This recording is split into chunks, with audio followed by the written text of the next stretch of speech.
The legal cannabis industry is growing every month as more states adopt the legalization of medical and recreational cannabis.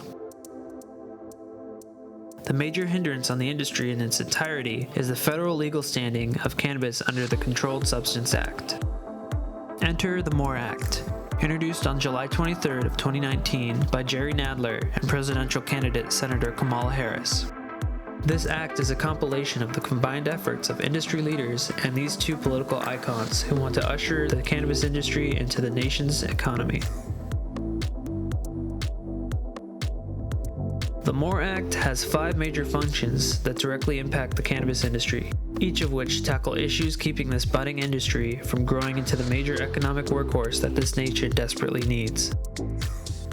First and foremost, this act would remove cannabis from the Controlled Substance Act, completely making cannabis legal on a federal level.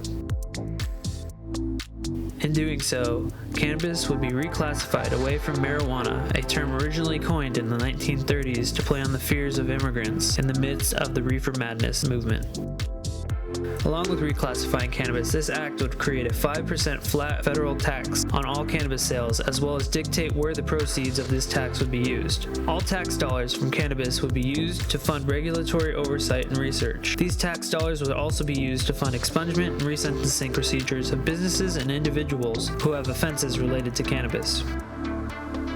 Federal cannabis legalization is a turnkey solution to the cannabis industry's major hindrances across the board. Cannabis companies would no longer be denied basic banking services from federally insured banks, and the multi-billion-dollar cannabis industry would have the proper means to build an economic and legislative foundation to grow and evolve from.